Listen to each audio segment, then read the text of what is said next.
So the Galaxy S10 Plus, 1 year later, it's better than ever before. Let me talk about why.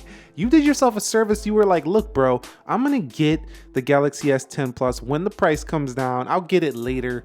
I think right now, this phone is still a heck of a phone. Even with all these budget devices launching in 2020, this phone is still a great value, I feel like, right now, especially if you can get it like under 500 bucks certain places. This will be a really good steal of a phone right here. Let me explain my 1 year later experience. First of all, the body with this phone, man, just really thin here. We're talking about like 7.8 millimeters. And what I always liked about the S10 Plus, and when I pick it up today and still use it, I feel like, wow, this device right here just crams so much display into such a light body. It's just really impressive what Samsung did with the Galaxy S10 Plus. It feels kind of like the iPhone 11 size, but it gives you more display. This cutout wasn't the prettiest, but you know, you could see the new Huawei phones has an even bigger one, it looks like, than this camera on the left side. Some people might just like the single hole that Samsung has on the newer devices, but at the same time, the pill cutout, it's still on a couple of other phones, so it's not like it's some outdated looking thing. But yeah, man, the body over here, just really, really nice. It's thin, it's pretty light here. Yeah, this is the biggest of the S10 series, but you do have the S10 5G that was even bigger than this one. But of the regular S10, S10e, S10 Plus, this was the bigger boy. And this one wasn't that big. It was actually pretty nice for what you're getting. Now, moving on to the display, it's beautiful. I mean, this display got extremely bright right here, like very bright. And in sunlight, it was extremely bright, like over 1,000 nits. It just got really, really bright. And no matter what situation you were in, you could see this thing outside. Now, if you go over here to screen modes, you could also tweak it to be more warm, more cool in the vivid modes. You can go to natural if you didn't like that oversaturated look of Samsung's of the past. This is one of the first Samsung phones to really just kind of cool it down with the whole saturation thing if you didn't want oversaturation. But if you did, you could just simply go to vivid and get it more, you know, vivid if you would like it, more saturated like the older Samsung devices. Also, the dark mode on here looks great with this whole, you know, OLED display. Also, you do have that pill cutout kind of disappearing when you are in dark mode. You'll notice with some newer updates that the Samsung One UI did give the wallpaper a darker look here, so that's definitely nice. That did come with a later update, which you'll get now if you pick this phone up today. Yeah, I mean, we do have like 522 ppi, so if you are getting like close in and reading on the text, it's extremely sharp here.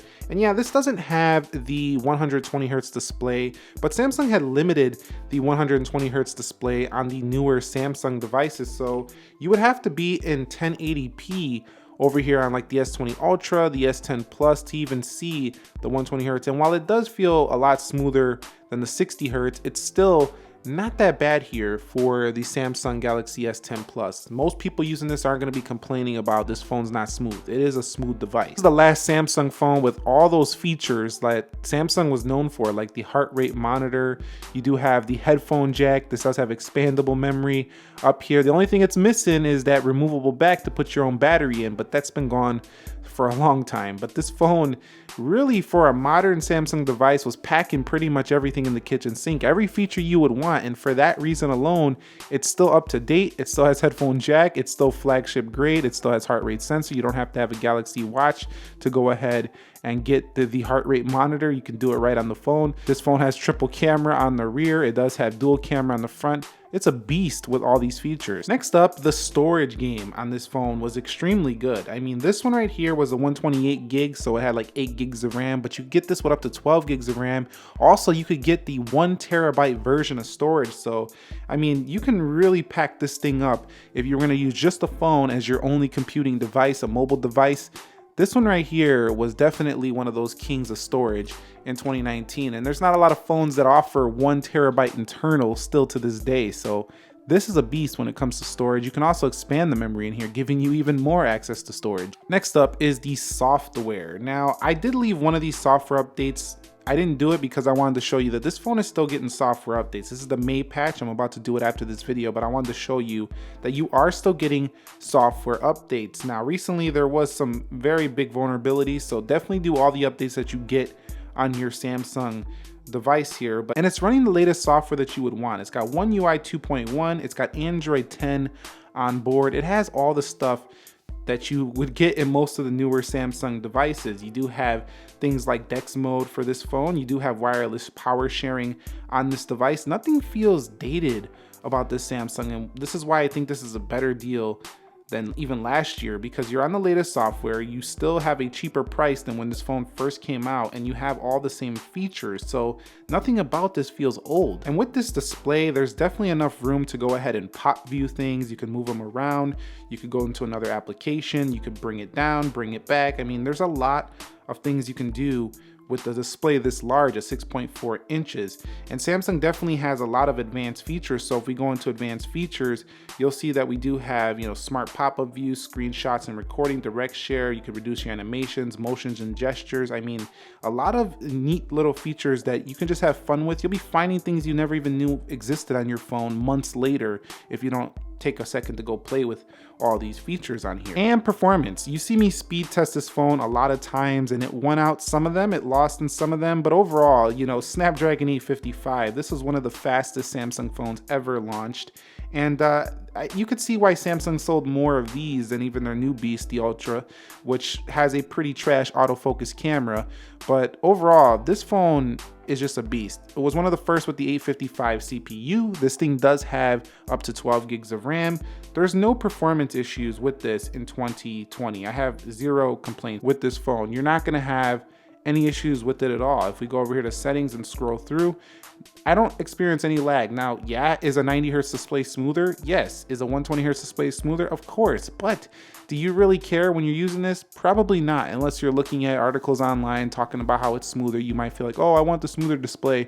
But when you're using this phone, you really don't notice any big deal. It's very fast. And the cameras. One thing I really love about these cameras is that they're just reliable. No matter what you're doing, they're always good to focus. They're dual pixel AF. You have the wide angle, you have the telephoto camera, you can go on up to 10x. Now, yeah, you can't go the super zoom of that newer Ultra that we're taking a photo of right there, but you still have all the features that you would want in a Samsung phone. You have the Pro mode, the panoramic, food, night, live focus video, pro video. I mean, it's all here. In Instagram mode that shares directly to Instagram. You have single take mode on here as well. Yes, this phone is getting some of those features that came from the Galaxy S20. So yeah, everything you would want in a camera is basically here. I mean, the only thing I would say is that the video quality is probably still a little bit better on the iPhone, but I don't have a big deal of an issue with this phone. It can shoot up to 4K at 60 frames per second, which is what we're shooting this current video in.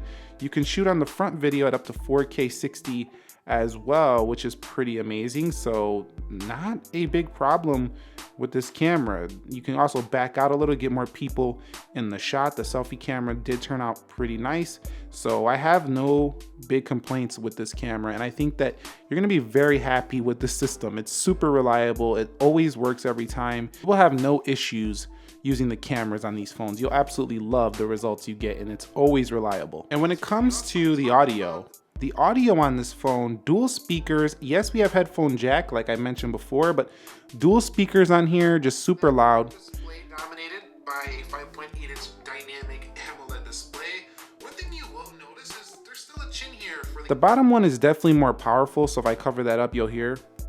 Galaxy S10. We're not quite at that bezel as all. But still, I mean, extremely loud. Now, yeah, in video, display, although we are making progress, we are getting there. You can see that the pill does get in the way a little bit, but you basically have a full screen viewing experience. You'll get over that pretty quick if you haven't had a hole punch display, a notch, or the pill cutout. Now, talking about battery life, here's an area where the S10 Plus was still a champ in battery life. And if you decide to buy one today, you're getting a 4100 milliamp hour battery. That is a huge battery for this size of a device. And yeah, it has a high resolution. So if you do have it in the higher 2K mode, like if we go over here to display and we go into 3040 by 1440, you will drain a little bit more.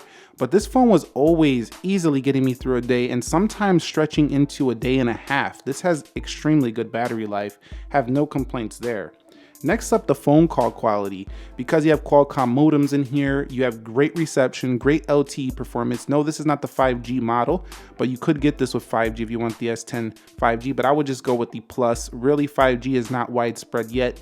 This phone still has excellent phone call quality, excellent LT performance. And I should also talk about the in-display fingerprint sensor. Very fast there, and it worked pretty well. I think some people probably will miss the hardware sensor if they are coming from that, but you'll like the neat fact that it's in the display. Now, the front-facing camera face unlock also worked very well, but this front-facing camera face unlock is not super secure, so I would just stick to the in-display fingerprint sensor with this phone. And so in conclusion, this Galaxy S10 Plus in 2020, it's May now. If you're looking for a yesteryear flagship, I would put this one high on my list. This is definitely one of the best phones that's not a new phone that you can buy that was a last year's best phone right now. This is the equivalent to like buying 2-year-old Tesla. Like if you see a 2020 Tesla Model 3, you could just buy the 2018 for a lot cheaper, but it's still really good. That's what the Galaxy S10 Plus is to me in the smartphone market. Everything in the kitchen sink, it doesn't really lack anything. This phone is almost perfect.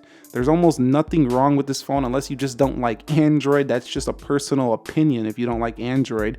Also, the whole, cutout up here, if you don't like that design with the pill cutout, again, that's just something that changed with the newer Samsungs. But objectively speaking, the hardware itself has been reliable, snappy, never lags. Also, you have, an amazing camera system that's always reliable with the dual pixel AF, a beautiful display, long battery life, good phone call quality. I mean, what else could you want in a smartphone besides maybe besides a luxurious 90 hertz or 120 hertz panel? So that's it. Do you still have an S10 Plus in 2020? Are you picking one up? Are you still looking for one on a good deal? Let us know down below. But I just wanted to share my 1 year later experience with this phone. Share yours as well down below in the comments. Thumbs up if you enjoyed it. Nick here, helping you to master your technology. Thank you very much for watching. Stay safe, stay well, and peace.